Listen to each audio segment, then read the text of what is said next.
Assalamualaikum warahmatullahi wabarakatuh. Bismillahirrahmanirrahim. Alhamdulillahirabbil alamin wassalatu wassalamu ala asyrafil mursalin sayyidina Muhammadin wa ala alihi wa sahbihi ajma'in. Subhanaka la ilma lana illa ma 'allamtana innaka antal alimul hakim. Rabbi shrah li sadri wa yassir li amri wahlul 'uqdatam min lisani yafqahu qawli. Tuan-tuan dan puan-puan para jemaah yang dirahmati Allah. Alhamdulillah, kita bersyukur kepada Allah Subhanahu wa taala dengan izinnya kita bersama-sama malam ini dalam majlis ilmu. Semoga kita semua dirahmati, diberkati Allah Subhanahu wa taala. Kita duk mengaji ni tuan. Kita kena perasan.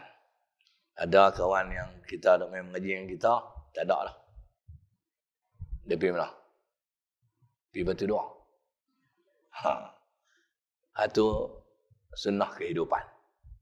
Ada yang kawan kita duk main mengaji dengan kita, duk sebelah kita, lepas semayang tak simbang ajak pergi kena cakotio, dah tak ada lah. Tak ada lah. Dan satu hari orang yang duk main mengaji dengan kita tu, dia tengok kita tak ada lah. Dia gidak-gidak betul. Sama lah dengan ustaz main mengajar. Sama dengan ustaz main mengajar apa? Dengar-dengar tak ada lah. Pergi mana? Kembali ke rahmatullah. Tu cerita dia. Jadi sementara ada masa mengaji. Sementara ada masa mengaji, terutama yang fardu ain ini. Kerana ilmu fardu ain tu alat untuk kita beramal ibadat. Tanpa ilmu, ibadat kita tak diterima Allah. Orang kata apa? Buat penat saja. Apa tak boleh. Jadi kita kena berilmu. Dan berilmu pula kena ambil daripada seorang yang betul. Aku dalam WhatsApp tu boleh lah terima, tapi YouTube tengok tapi-tapi. Nama bukan terima tu. Tadi saya pergi sembahyang Jumaat tadi dan masuk satu video. Ustaz tu kata lepas daripada sembahyang tak boleh baca Fatihah lah. Jadi kita kena lah lepas tu Abdul Wahab. Budak-budak mudah terpengaruh. Orang tua ketahanan dia kuat. Dia macam ikan masin. Baik. Kita sambung. Siapa ada buku muka surat 49. Bulan lepas saya cerita pasal korban. Jadi tak baca buku. Bulan 5 saya main majlis raya dengan tuan. Tak baca buku tak? Dia. Bulan 4 saya tak main. Pasal bulan puasa. Last saya baca buku ni di masjid ni 25 bulan 3. 25 bulan 3. Bulan ni kita sambung balik. Soalan nombor 53. Adakah gugur kewajipan solat bagi seseorang yang mengalami keuzuran melampau? Seperti sakit tenat, cedera parah dan sebagainya. Nak kena sembahyang. Dia uzur melampau ni, uzur serius ni. Contoh uzur serius tu sakit tenat, cedera parah. Gugurlah kewajipan solat. Mari kita baca jawapan. Lagi saya terang. Kewajipan solat tidak gugur sama sekali selagi seseorang itu kekal sebagai mukallaf. Cuma kelonggaran kaifiat melaksanakannya diberikan kepada seseorang berdasarkan tahap kemampuannya.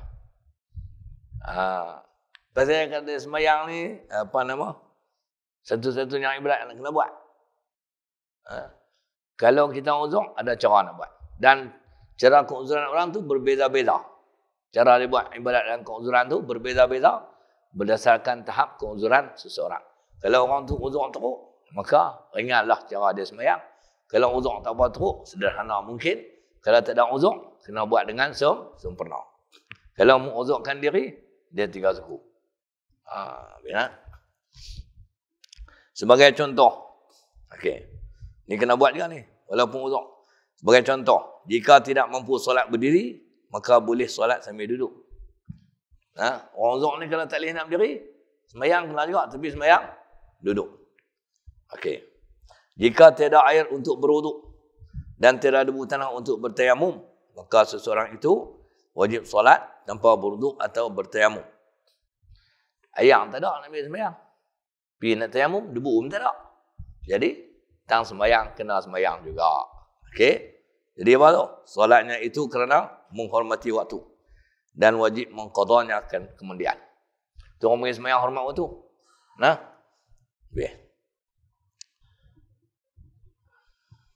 Bagi kes sakit tenat atau cedera parah. Ni. Gugur. Bagi kes sakit tenat atau cedera parah, kebiasaannya seseorang itu tidak mungkin dapat menunaikan solat dalam keadaan tersebut. Tak boleh buat terus dalam waktu tu. Sungguh pun begitu, kewajipan solat tidak gugur.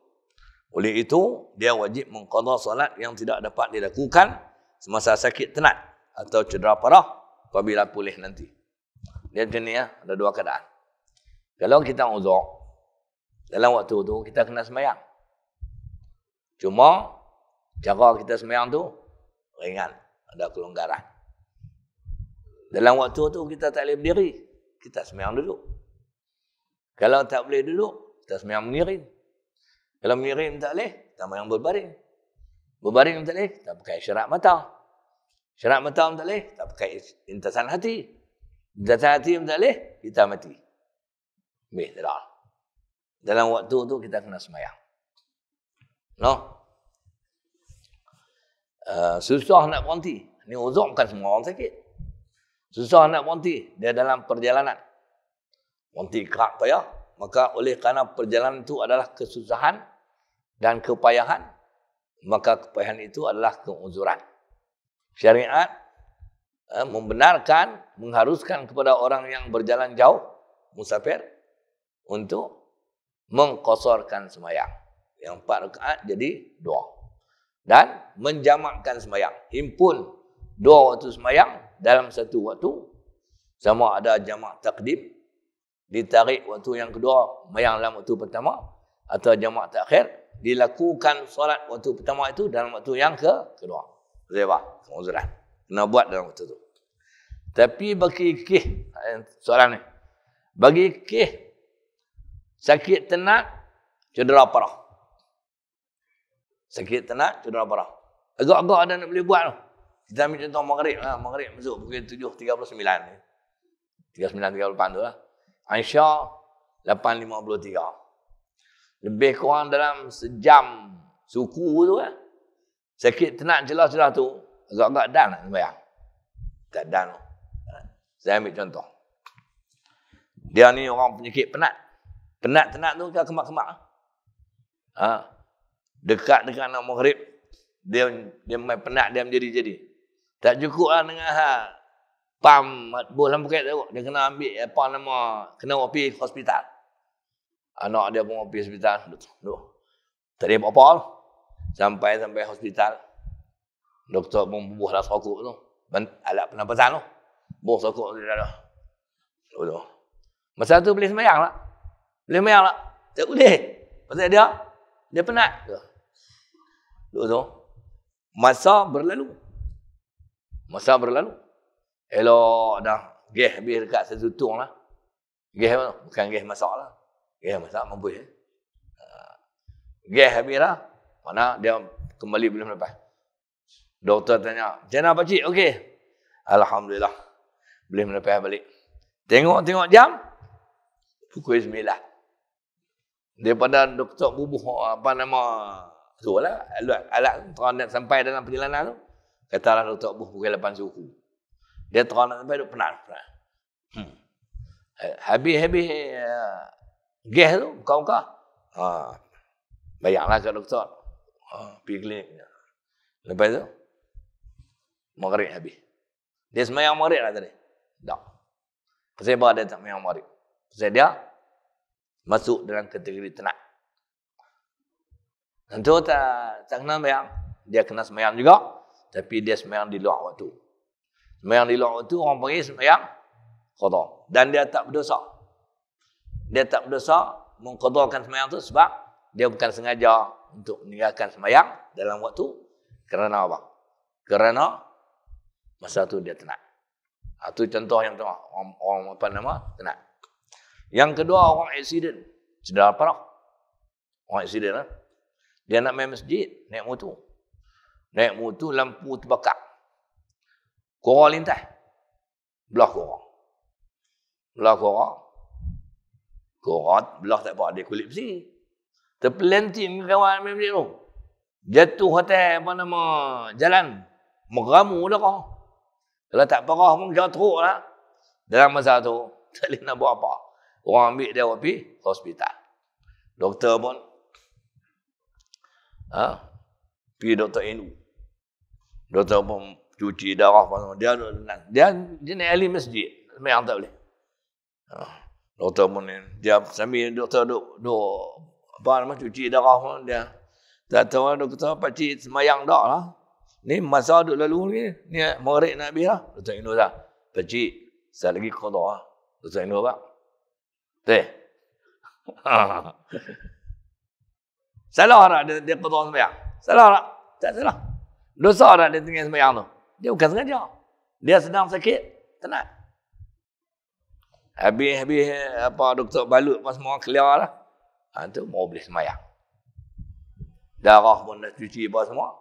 Baru boleh semayang. Tapi nak semayang, waktu maghrib dah habis. Semayang maghrib dilok waktunya, orang pergi semayang, qada. Itu contoh yang kedua. Contoh yang ketiga, ni orang sakit tenat. Orang nak beranak. Bisa beranak? Tak bisa. Orang nak beranak. Orang nak beranak ni teruk. Teruk. Kalau kita ada bini, tahulah. Melengah lelaki tak ambil tahu. Bini nak beranak, dia suruh pak mentua hantar ni. Tu tak ambil tahu.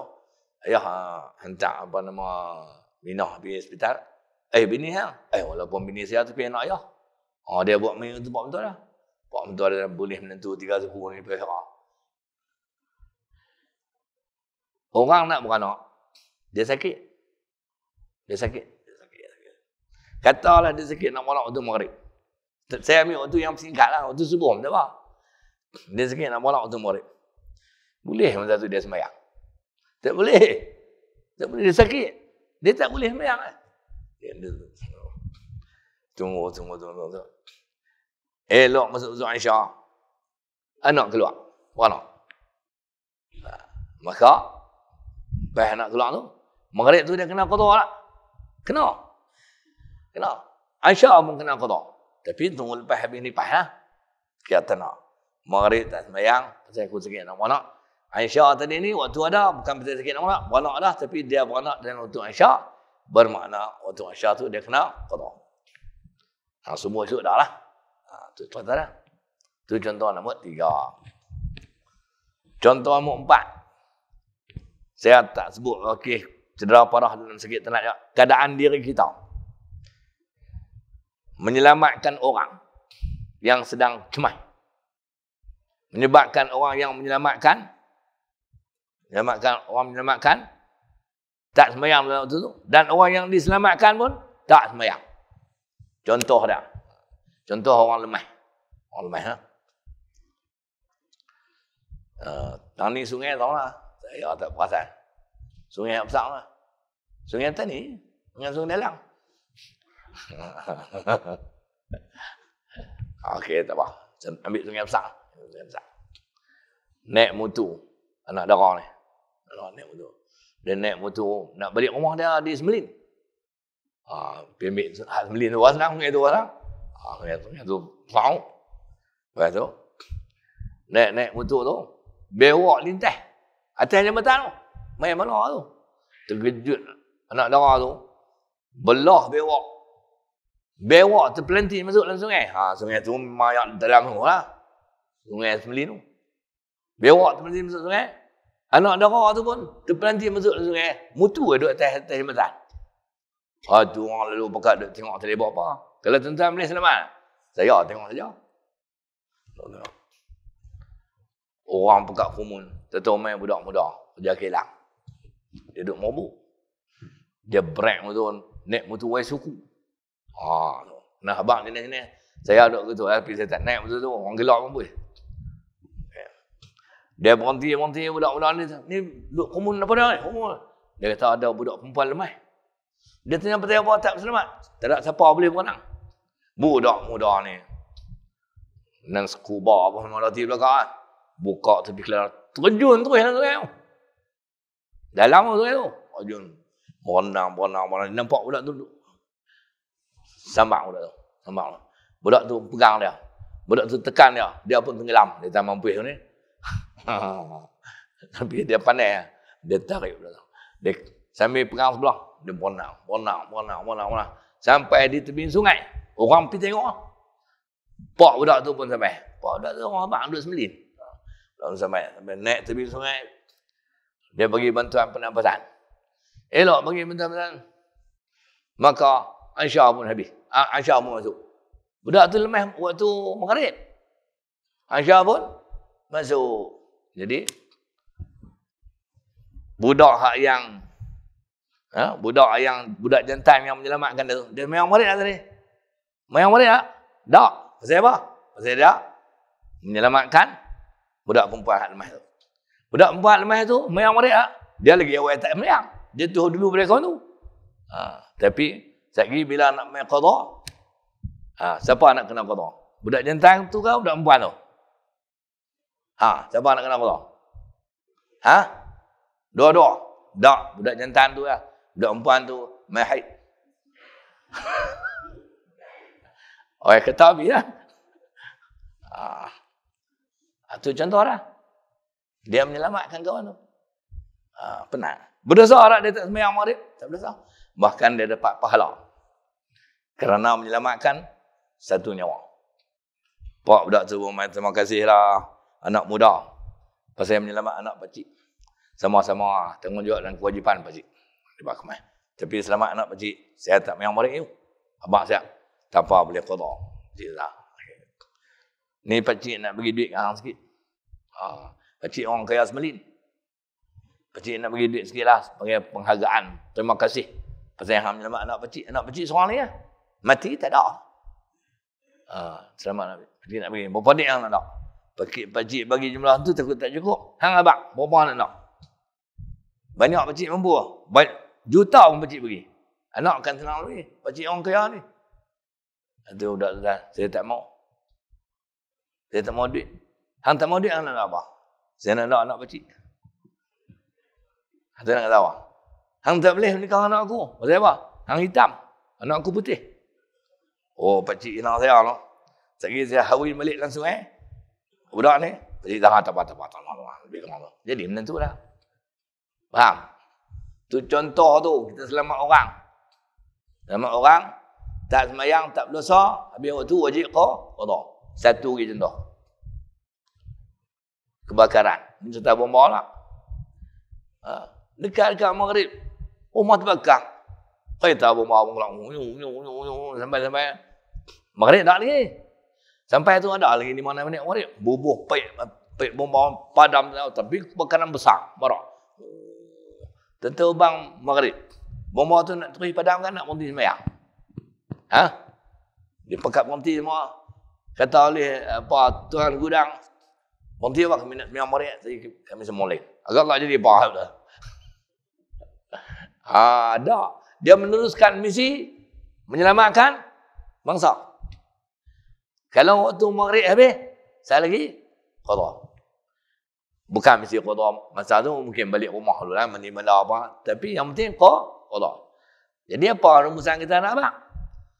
Nak abang kata, semayang ni, dalam kes cedera parah, dalam kes sakit tenat, dalam kes misi menyelamatkan orang, sehingga tidak memungkinkan untuk semayang dalam waktunya, maka boleh diqada semayang setelah waktunya berakhir. Itu saudara. Habis. Soalan nombor 54. Kenapa begitu penting sekali kewajipan solat sehingga tidak boleh ditinggalkan sama sekali? Penting entera mana ni? Sampai tak ditinggal langsung ni. Tentang bisa dengar orang keluar kerja. Bini kata abang ambil cuti sat. Nak balik makan kenduri rumah. Apa kak dia? Kak dia kak ipang lagi dah. Tak boleh abang sibuk macam ni. Tak boleh abang balik seorang tak boleh. Amoi kalut ambil terang mana langsung. Dah tak boleh sebab abang adalah pemain utama dalam industri ini. Ambil terang tu. Ada senghau tu kan. Suruh bini dia balik. Semayang. Semayang ni penting terang mana sampai tak boleh tinggal langsung. Sampai tak boleh tinggal langsung. Sehingga kena buat dalam keadaan-keadaan yang cara keuzuran. Kalau terlepas langsung, wajib dia qada. Penting terang mana. Jawab dia, kewajipan ibadat solat berbeza daripada kewajipan ibadat-ibadat yang lain. Oleh itu, ia tidak boleh ditinggalkan sama sekali, walau apa keadaan sekalipun yang dihadapi oleh seseorang mukallaf. Lagi yang tak putih hoya, tak kena bayang. Kalau hoya putih, tak kena bayang. Tapi ada orang hoya putih masuk dalam masjid nak sembahyang, tentu macam orang hoya putih, duduk depan. Kita pening. Biasanya jumpa orang hoya putih. Orang gila lah, duduk mana sembahyang. Kita kata kalut, dia duduk belah ni. Datang, pergi duduk belakang. Pasal apa tak boleh duduk belakang? Orang gila ni dia bukan, dia tak tahu semua benda. Kerana dia short tu jadi gila tu. Siapa tak ada depan? Orang kena duduk depan sembahyang. Dia tak, pahala banyak. Tapi dia gila. Macam mana cara nak abang? Dia orang gila. Orang macam hang, sembahyang tani, pahala kurang. Dia otak dia biul. Orang macam sembahyang tani, pahala kurang. Tak mana pahala banyak? Sembahyang luak. Oh tu lah. Dia keluar tu. Itu cara dia. Duduk dengan dia bukan ada kebajikan apa. Orang gila. Nah. Habis.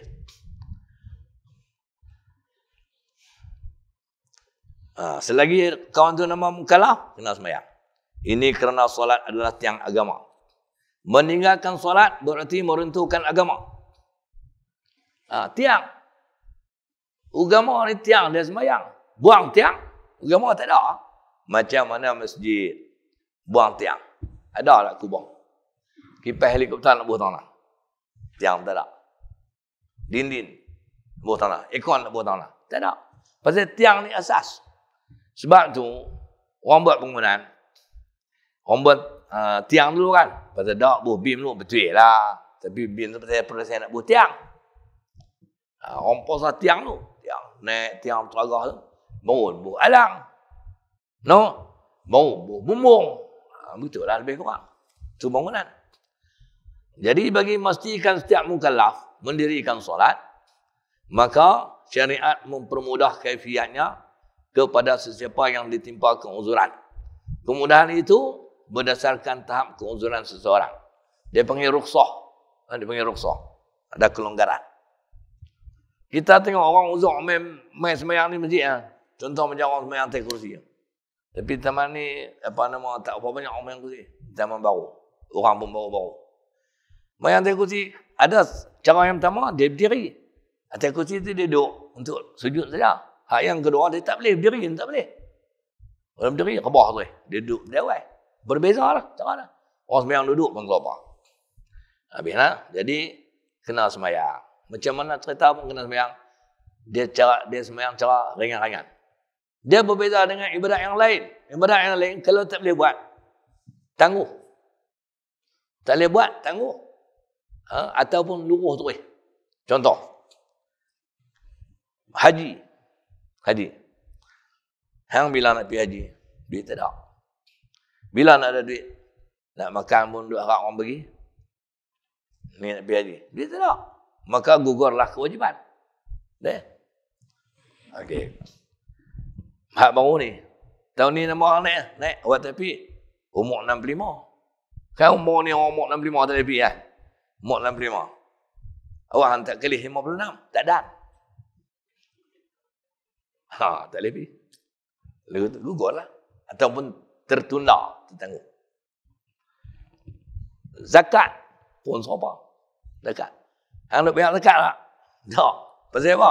Aku ni bukan pembayar zakat. Aku penerima zakat. Pasal aku masuk golongan miskin. Tak kena bayar zakat. Dia tak ada macam sembahyang. Sembahyang ni, hang tak mampu bayar beri, duduk zakat. Tak apalah dah, hang tak boleh bayar zakat macam orang kaya. Bayar bila 2 kupang. Tak boleh. Dia tak ada lagu tu. Dia tak ada lagu tu. Zakat. Puasa pun sama. Puasa. Saya ni tak apa nak boleh puasa. Dekat pukul 12 boleh. Lepas tu, kita puasa daripada terbit fajar sampai terbenam matahari. Daripada waktu subuh sampai waktu maghrib. Dia tak ada kaedah. Tak apa dah, tak larat puasa sehari. Puasa dekat pukul 12 dah lah. Itu puasa budak-budak. Dia tak ada. Dia tangguh sat. Nanti kena qada. Semayang tak. Semayang kan macam tu. Semayang, kalau tak mampu buat sempurna, buat tak sempurna. Buat atas mana itulah hak tajuk kita ada mengaji ni. Melakukan solat dalam keadaan uzur. Okay. Soalan nombor 55. Bagaimanakah cara-cara solat orang yang sakit? Yang orang sakit. Mayang lagu mana? Sakit adalah keuzuran. Sudah pasti keuzuran itu menyukarkan pesakit melakukan solat seperti orang yang sihat. Memang tak sama lah. Orang sakit dengan orang sihat memang tak sama. Walaupun orang sakit, walaupun dia sembahyang ringkas, tapi habis lambat. Orang sihat sembahyang sempurna, habis awal. Pasal dia sihat. Orang sakit tengah lagi. Allah. Tunggu. Dia. Okay. Oleh itu, orang sakit dia pemudah untuk menunaikan solat berdasarkan kemampuan dan keupayaannya. Okay. Ini contohnya. Anak abang contoh keterangan ringkas orang sakit melakukan solat. 1. Jika tidak mampu berdiri, hendaklah solat dalam keadaan duduk. Kalau tak boleh mayang berdiri, mayanglah duduk. Pasal sakit. 2. Jika tidak mampu berdiri, tetapi boleh menambahkan sakitnya atau menyebabkan sakitnya lambat sembuh, dia juga diharuskan solat dalam keadaan duduk. Namun satu tadi memang tak boleh berdiri. Nak mengkit tak lepas, tak boleh mengkit. Nombor 2 boleh berdiri, tapi kalau berdiri, kuih sakit. Contoh, tapak kaki, berlepas pijak kaca. Balut, mayang. Tapak kaki mesti pijak lantai. Kalau pijak tak, biji sakit. Pasal kesan luka, sakit. Pada ketika itu, walaupun mampu berdiri, dihukum seperti tak mampu berdiri pasal diri itu sakit. Atau lambat lega. Bolehlah sembahyang duduk. Itu contoh. 3. Jika mengidap penyakit kencing tidak lawas dan air kencing keluar jika solat cara berdiri, maka hendaklah bolehlah dia solat dalam keadaan duduk. Kencing tak lawas ni dia berbeza dengan kencing kerak. Itu saya abang lah. Kencing kerak ni makna dia kencing pukul 1. Sehari pukul 2 nak kencing pula. Atau orang boleh kencing kerak. Kadang-kadang orang tidur malam mungkin kencing 3 kali. Itu dia panggil kencing kerak. Orang kencing kerak ni dia faktor dia banyak lah. Nombor 1 pasal faktor penyakit lah. Ciman ni. Dia kencing kerak. Nombor 2 faktor cuaca sejuk. Kita ni kalau panas, dia kencing tak kerak. Pasal peluh pula banyak. Tapi kalau sejuk, dia pun tak nak kencing. Atau faktor cuaca. Kencing kerak. Nombor 3, orang kencing kerak dia apa? Dia faktor, makanan. Dia minum banyak. 3 gelas, 3 jak dia minum. Kencing aja, oi. Dan nombor 4, faktor usia, tua. Faktor tua. Tua ni tak ada kerja apa. Kencing. Kencing kerap. Tapi kencing tak lawas. Kita mengaji bab fiqh kan, tak lawas. Kencing tak lawas. Dia bukan masuk kencing kerap. Kencing tak lawas ni maksud apabila orang tu dia kencing, dia tekan tu ayat kencing dia keluar tak habis. Ayat kencing dia keluar tak habis. Dia tekan tak sangat goyang sampai peringut. Tak keluar lah. Habis. Tapi lepas daripada tu, dia pakai spena apa semua lagi. Sama ada dia sembahyang atau tak sembahyang. Duk rehat-rehat. Dia merasa spena dia basah. Lepas tu dia selak ayat kencing. Ayat kencing nak keluar dalam spena tu, dia bukan kencing. Dia tak kencing. Lepas tu dia mengalir keluar tanpa kencing. Tu orang yang kencing tak lawas. Kalau kencing ni, nak kencing pula dah. Hak kencing tak lawas ni, lah yang kencing keluar pula dah. Itu kencing tak lawas. Dia sejenis penyakit, kencing tak lawas. Baik. Dalam bab sembahyang duduk berdiri ni, orang kencing tak lawas. Orang yang kencing tak lawas, kalau dia berdiri, kencing dia tak lawas. Kalau dia duduk, kencing dia lawas. Maka dia tak boleh sembahyang berdiri Kalau dia semayang berdiri, semayang dia tak sah. Dia kena semayang duduk. Jangan cara dia, hang semayang berdiri. Dia kencing. Lepas tu, basuh-basuh kencing tak apalah. Ayat kencing tak keluar. Lepas tu dia semayang. Semayang, elok bagi salam. Pergi buka sepeda tengok. Basuh. Kencing tak lawan. Tapi kalau dia semayang duduk, dia duduk. Dia kencing-kencing, semayang duduk. Habis-habis bagi salam, selak sepeda. Selamat, tak basah. Bermakna, dia duduk lawas. Kalau dia berdiri, tak lawas. Maka orang ni, semayang dia tak boleh berdiri. Dia kena semayang, duduk. Walaupun dia muda, walaupun dia pegawai, walaupun dia duit banyak. Tu cara dia. Tu keuzuran lah nama dia. Habis.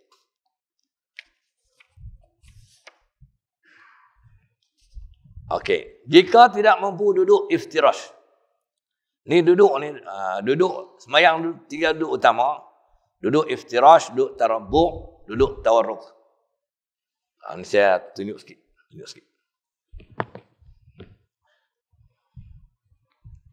Semayang dia tiga duduk utama macam ni. Ini yang paling afdal. Yang duduk iftirash. Keseimbangan badan kita sama timbang. Yang kedua, duduk tarabuk. Tarabuk tu maksud duduk sila. Duduk macam ni. Duduk sila. Yang tiga, duduk tawarruk. Tawarruk maksud macam ni. Tawarruk ni orang Melayu panggil duduk timpuh. Tawarruk ni orang panggil duduk bertimpuh. Duduk timpuh ni orang perempuan dulu-dulu. Perempuan lah tak lah. Dulu-dulu zaman saya muda-muda, zaman budak-budak tu, orang main rumah. Kita dulu, rumah dulu bukan ada rumah batu, rumah kayu. Naik atas rumah, guri duduk tengah-tengah tu, basuh kaki yang tu lah. Naik atas rumah, 4 tikar. Bukan 4 kapet, tikar mukuang. Nampak tu? Orang perempuan main dua lelaki bini, orang lelaki-lelaki main duduk di rumah orang tu, dia duduk macam ni. Apa abang 4 minit? Alhamdulillah, lama tak jumpa. Dia tak aku minta nak pergi rumah hang. Tu. Ni lelaki kau tu. Bini pula, main-main bukan duduk macam ni. Duduk macam ni. Lepas duduk ni, berusaha tangan. Pak abang kat beda. Orang dulu-dulu. Duduk timpuh ni. Tapi orang perempuan lah, lepas tak suka tu ni. Lepas silau macam kita. Buka lagi dulu. Tu kemana. Buka lagi dulu. Biarlah. Tuan-tuan bisa tengok orang mengajar. Pimai-pimai macam saya. Saya mengajar, praktikal kena buat macam ni. Kalau tak tunjuk, tegak baca saja. Dia perlu kepada tunjuk contoh. Okey. Tak apa. Jika tidak mampu duduk iftirash atau bersila atau tawarruk. Tadi saya tunjuk tu. Iftirash, duduk seimbang badan tu. Bersila, ni tawarruk duduk bertimbuh tu. Kalau tiga-tiga tu tak boleh duduk. Maka bolehlah duduk dengan melunjurkan kaki ke hadapan. Melunjurkan kaki ke hadapan. Ni orang mayang tunjuk kaki depan macam ni. Contoh, saya tunjuk. Ni, nampak? Pasal apa orang sembahyang? Dia sembahyang duduk ni, pasal apa? Pasal kaki dia ada besi. Pasal apa ada besi? Lama dah ada tunggu Dr. Abu. Lepas tu dia pergi suar kaki dia di jalan raya, lori handu. Pergi hospital ambil besi. Okay. Kalau kaki dia ada besi dua-dua. Macam ni lah cara orang tu sembahyang. Dia duduk. Tapi, ni. Kalau dia boleh bangkit duduk atas kursi, duduk atas kursi tu lebih elok lah. Sebab nanti dia akan,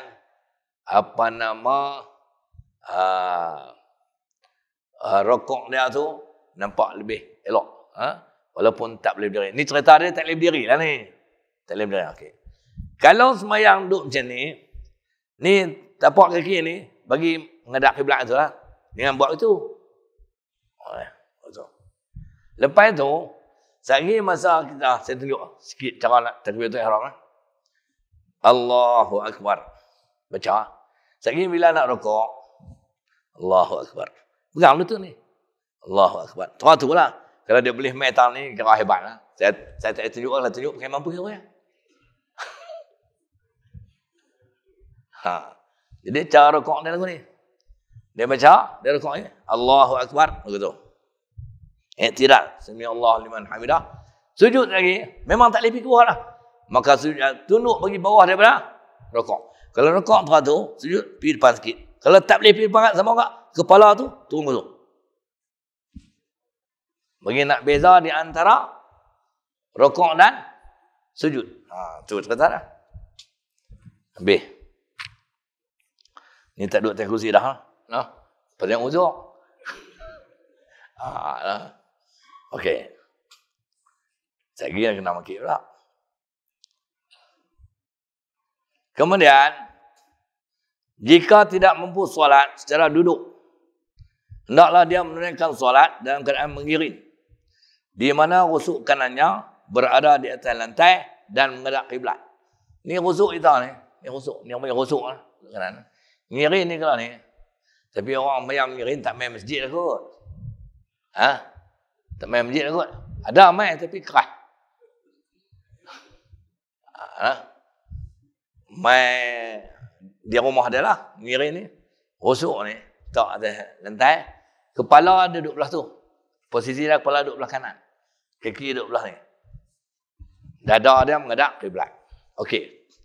Orang mengiring ni, saat lagi masa dia nak rukuk macam mana? Dia ambil kepala dah. Alin tak? Kalau tengah mengiring tu, macam kita mengiring tu, kepala dia tolak main ke depan. Itulah. Itu adalah rukuk. Betul balik, tidak? Lepas tu, tunduk pergi bawah sikit. Itu adalah sujud. Jangan dia pergi menyerap lah. Sujud kena menyerap lah. Tak, bukan itu cara dah. Kena? Itu sembahyang mengiring. Jika tidak mampu solat dalam keadaan mengiring, hendaklah dia solat dalam keadaan berbaring. Kakinya dihalalkan ke arah kiblat dan kepalanya dilepik bantai atau seumpamanya. Berbaring ni mana sembahyang lu terlentang. Gambar dah lah. Saya tak mau lah tunjuk pun patut-patut tunjuk lah tidur tu Patut-patut tunjuk dah lah kan. Kalau sembahyang baring, macam kita tengok orang sembahyang di hospital, betul tak? Sembahyang kecil. Tapi, sembahyang baring ni, dia wajib lapik kepala tu dengan benda tinggi. Biasanya kemuliaan kepala tu bantai lah. Kalau tak ada bantai, bolehlah apa benda yang tinggi pun. Bata ke, bed ke, tunggih ke. Saya kan benda tinggi. Okey. Pasal apa dia suruh lapik kepala dengan bantai? Benda tinggi. Supaya muka menghadap kiblat. Hanya muka saja yang boleh menghadap kiblat. Sebab dada tak boleh lah. Dada menghadap kipas helikopter. Betul? Muka menghadap kiblat. Okay. Nak tahu macam mana? Dengan lapik bantai tu, nak tahu macam mana muka kita menghadap kiblat? Pengecamannya mudah saja. Bila kita letak kepala kita atas bantai, pandangan kita nampak ke depan. Pandangan kita nampak ke depan, bermakna kita sudah menghadap kiblat. Tapi kalau kita letak kepala atas bantai, pandangan kita masih nampak atas. Bermakna bantai itu lembek. Kita belum menghadap kiblat. Cari bantai satu lagi, lapik dua. Satu cara dah. Okey. Sembahyang mengiring dengan sembahyang berbaring ni, dia kena mengiring dulu. Tak mampu mengiring, baru berbaring. Dia tak boleh. So-so tak boleh sembahyang dulu, terus berbaring. Tak boleh, dia kena mengiring dulu. Biasanya nak mengiring payah. Memang susah. Mau pergi berbaring. Mengiring payah, main berbaring. Tidak terlentang. Pasal apa diutamakan mengiring dulu daripada berbaring? Sebab sembahyang mengiring ni banyak anggota badan boleh menghadap kiblat. Dada boleh menghadap kiblat, muka boleh menghadap kiblat. Sedangkan sembahyang berbaring hanya muka saja yang menghadap kiblat. Lepas tu dia duduk nombor 4. Lebih.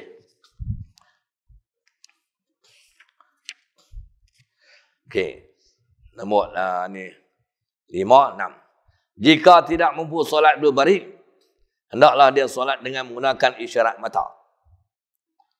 Okey. Jika tidak mampu solat berbaring, hendaklah solat dengan menggunakan isyarat mata. Betul P nombor 7. Jika tidak mampu solat dengan isyarat mata, hendaklah dia solat secara lintasan di dalam hati. Okey. Posisi dia. Ni posisi dia. orang sembahyang pakai isyarat mata dan juga orang yang sembahyang pakai lintasan hati, posisi badannya adalah tidur terlentang. Dia bukan duduk, dia bukan mengiring. Dia bukan berdiri.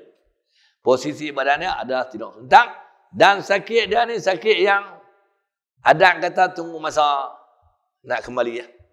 Sakit gitu. No? Jadi dia tidur terlentang dan orang yang sembahyang pakai isyarat mata ni seluruh anggota badan dia tidak berfungsi. Seluruh anggota badan dia tidak berfungsi, melainkan yang berfungsi hanyalah mata. Mulut tak boleh kata, tangan tak boleh bergerak, kaki tak boleh bergerak, nyamuk pun tak sampai hati nak ketik. Jadi tak boleh nak buat apa. Dia sedar. No? Okay. Dan biasanya orang macam ni sentiasa dijaga rapi. Orang jaga dia. Nah? Jadi kalau orang jenis tu sembahyang dia lah, pakai isyarat mata. Dia nampak bayangan mata dia satu persatu perbuatan sembahyang. Daripada mula takbiratul ihram sampai bagi salam. Isyarat mata. Kalau orang yang jenis ni mata duk bergerak tu pun dia tak tengok mana tu.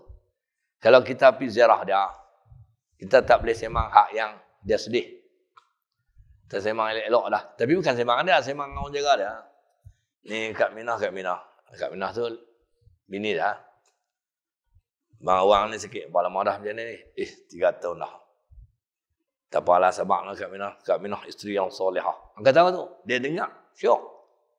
Kak Minah isteri yang solehah. Jaga elok lah. Suami kita nan seorang. Sabak banyak-banyak. Hal tu. Bukan pergi kata aku ni. Berapa tahun lah Kak Minah duduk ni? 3 tahun lah. Kak Minah ni segak. Lelaki dia tak boleh kata apa. Betul. Segak. Sayang. Ni Kak Minah tak ada apa. Tidur saja. Apa kata aku tu? Begitu lah lebih kurang. Cina ujian pada Kak Minah. Dia cara dia senang lah ni Kak Minah.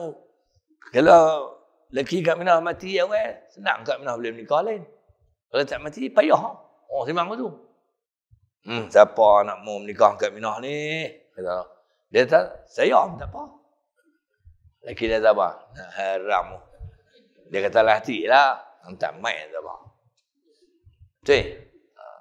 Jadi, orang yang sembahyang isyarat mata ni, dia tahu dah waktu sembahyang.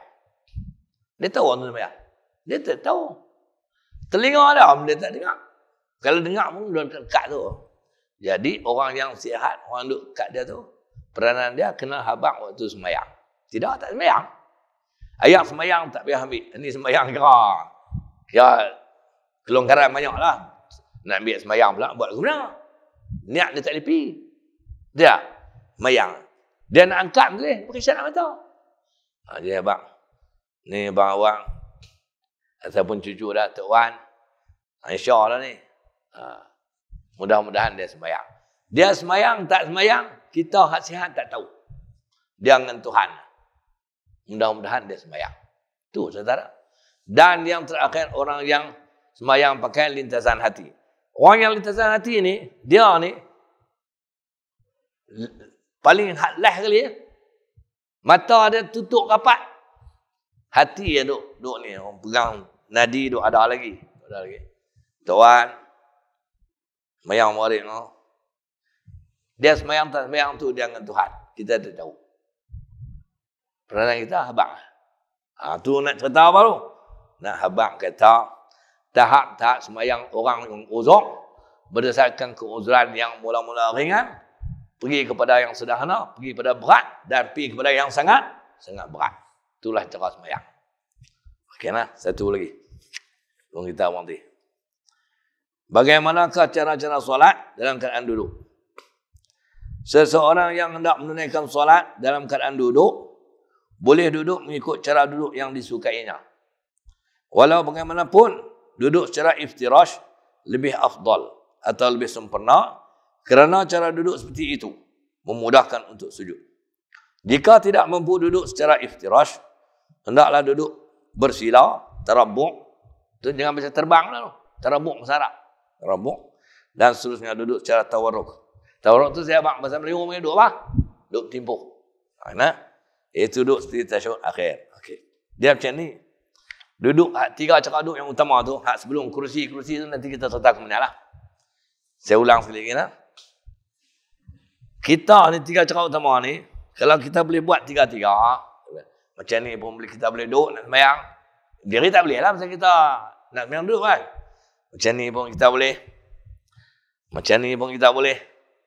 Macam ni pun kita boleh. Maka afdal duduk macam ni.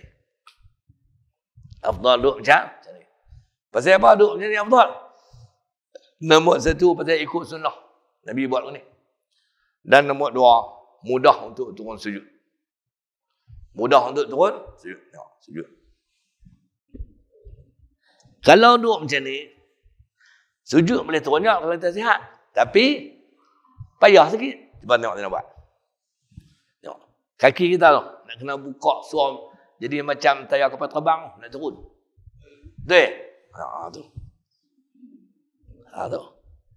Kalau duduk macam ni pun, boleh sujud juga. Tapi, kaki kita, satu dah ready. Satu duduk bawah, pelipat ni.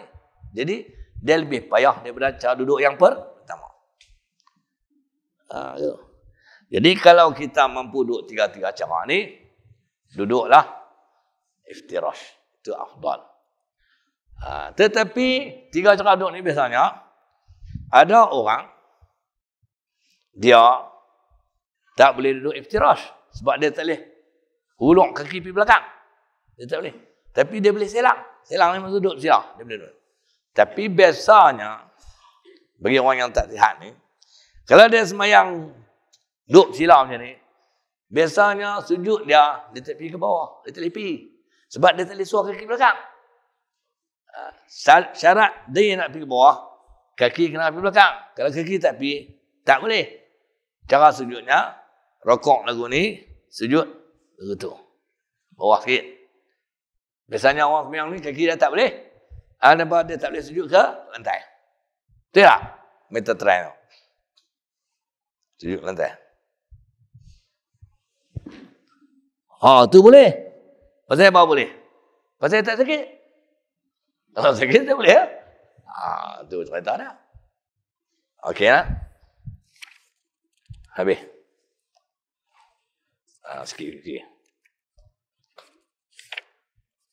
Bagaimanakah cara rokok orang sakit? Orang sakit dia nak rokok ke mana? Cara rokok orang yang sakit berbeza mengikut keadaan sakit dia. Satu, jika dia mampu menunaikan solat dalam keadaan berdiri, tetapi tidak mampu rokok yang sempurna, maka hendaklah dia rokok dengan cara menundukkan badannya mengikut kadar kemampuannya. Ini kalau dia sembahyang berdiri. Cuma dia sakit, tak boleh nak bongkok banyak, sekali dia sakit teruk. Contohnya, dia boleh sembahyang berdiri yang elok. Tapi dia tak boleh rokok macam ni. Kalau dia rokok macam ni, sekali dia memang masalah. Slip disc lah, apa tak kan. Jadi, dia masuk kategori orang sakit. Orang sakit tu masuk. Jadi, berdiri ni sempurna. Masa rokoknya, tunduk tekat yang boleh. Mungkin tekat tu kan. Patut sini kan. Tak boleh. Mungkin. Tapi dia kena turun tekat yang sampai sakit, baru dia berhenti. Kalau guni tak boleh, dia turun. Guni boleh. Guni tak boleh, naik sikit. Begitu. Artinya, dia punya rokok dia tidak sempurna, tetapi dalam keadaan berdiri, dia sebab dia sembahyang berdiri. Dua, jika dia menunaikan solat dalam keadaan duduk, maka hendaklah dia rokok dengan cara menundukkan badannya ke arah bawah, mengikut kadar kemampuannya. Semasa rokok, kedua-dua tangannya memegang lutut. Tangan kena pegang lutut. Macam ni. Kalau dia tu sembahyang duduk, macam mana cara rokok? Dia sakit. Cara rokok ni, tunduk macam ni. Ingat, kalau kita sembahyang duduk, tangan kita masa rokok, pegang lutut. Bukan pegang ujung paha. Dia kena pegang lutut. Ni. Ni adalah rokok. Ada setengah orang dia penyegan. Dia pegang tu lah. Awak tahu kan? Ni boleh pun. Boleh tak pergi bawah ni? Boleh. Itu? Tak apa. Tu jenis mengaji tak dengar kata. Tak masalah. pegang lutut, tunduk. Ini adalah rokok. Ketika dia sembahyang dalam keadaan duduk. Okey. Lah. Bagaimanakah cara sujud orang sakit? Dia ada 3 cara. 1.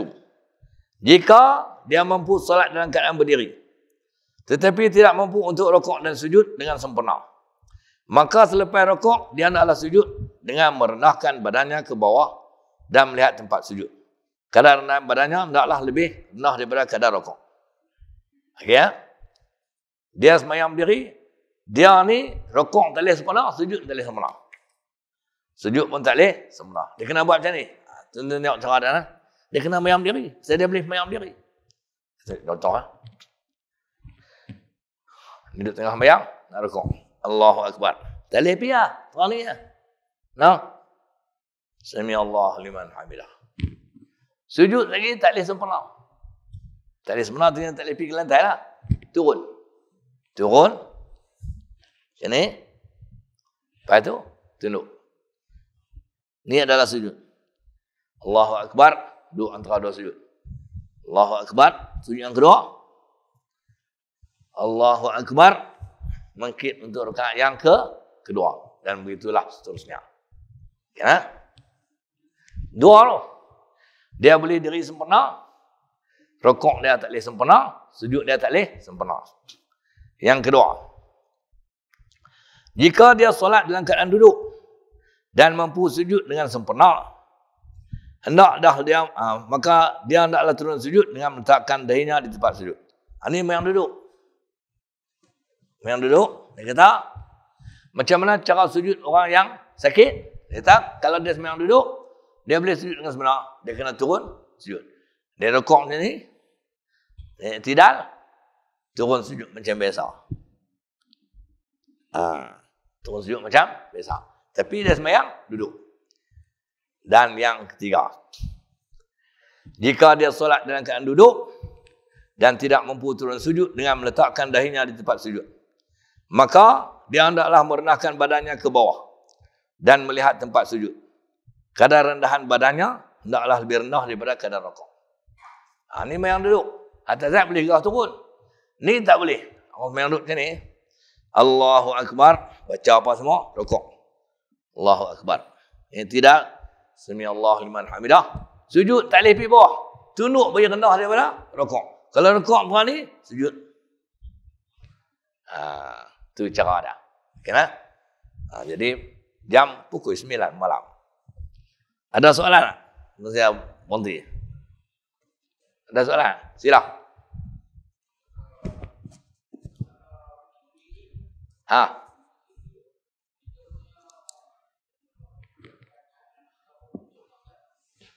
Dia tak boleh nak buat apa dah.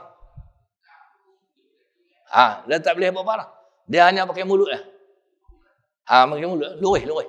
Ada mulut. Allahu Akbar. Iaitu sembahyang tu, mana-mana yang boleh buat, kita buat. Gerakkan tangan, nak pegang lutut, nak rokok. Memang tak boleh. Tak boleh. Nak baca tahiyat pun tak ada. Gerakkan tangan tak ada. Hanya sekadar baca sahaja. Tu dia punya uzur tu. Okey, ada lagi.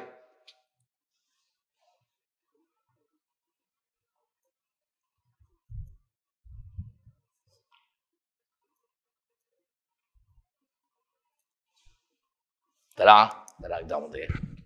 Bismillahirrahmanirrahim. Alhamdulillahirabbil alamin wassalatu wassalamu ala asyrafil mursalin wa ala alihi washabihi ajma'in. Allahumma fa'alna bima 'allamtana wa 'allimna ma yanfa'una warzuqna 'ilman yanfa'una wa zidna 'ilma. Alhamdulillah ala kulli halin.